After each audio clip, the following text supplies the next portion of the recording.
సైన్యానికి సరికొత్త క్షిపణి రాబోతోంది. అది మనం బీడీఎల్ దగ్గర నుంచి ఆకాష్ నాగ్ తదితర క్షిపణులతో భారత సైన్యం సత్తా పెంచినటువంటి బీడీఎల్ భారత్ డైనమిక్స్ లిమిటెడ్ త్వరలో ఎన్వర్ క్షిపణిని అందించబోతోంది.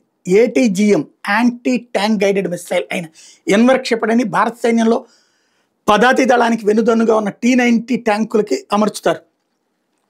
అత్యాధునిక క్షిపణి వ్యవస్థలతో T-30 T-90 ట్యాంకులని తద్వారా సైన్యాన్ని బలోపేతం చేసేందుకు కొత్త రకం క్షిపణిని కొనుగోలు చేయాలని ప్రభుత్వం నిర్ణయించినట్టు తెలుస్తోంది. ఎన్వర్ క్షిపణులను T-90 ట్యాంకుల మీద నుంచి ప్రయోగిస్తే గురి తప్పకుండా లక్ష్యాన్ని ఛేదించి శత్రువులు వెన్ను విరుస్తుందని సమాచారం.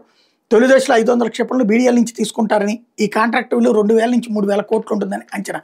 పాల్గాన్లో ఉగ్రదాడుల మారణకాండ అనంతరం పాకిస్తాన్లో పాక్ ఆక్రమిత కాశ్మీర్లోని ఇస్లామిక్ ఉగ్రవాదుల శిబిరాల మీద భారత సైన్యం దాడులు నిర్వహించింది. ఈ దాడులో పాకిస్తాన్ సైనిక సదుపాయాలకు ఉగ్రవాద శిబిరాలకు తీవ్ర నష్టం వాటిల్లినట్టు భారత సైన్యం వెల్లడించింది. పొరుగు దేశంతో ఈ తరహా ఉద్రిక్తతలు భవిష్యత్తులో తప్పకపోవచ్చని, అందుకే మన సైనిక సామర్థ్యాలను పెంపొందించాలని ప్రభుత్వం భావిస్తోంది. ఇందులో భాగంగానే ఎన్వర్ క్షిపణుల ఉత్పత్తి సరఫరా కోసం బీడీఎల్తో ఒప్పందం చేసుకోబోతోందని తెలుస్తోంది. రక్షణ అవసరాల కోసం ఆయుధాలు, ఆయుధ సామాగ్రి కోసం దిగుమతుల మీద ఆధారపడకుండా సాధ్యమైనంత దేశీయంగా ఉత్పత్తి చేసుకోవాలన్నది ప్రభుత్వ ఆలోచన. ఇందులో భాగమే బీడీఎల్ ఎన్వర్ క్షిపణుల సమీకరణ జరుగుతోంది.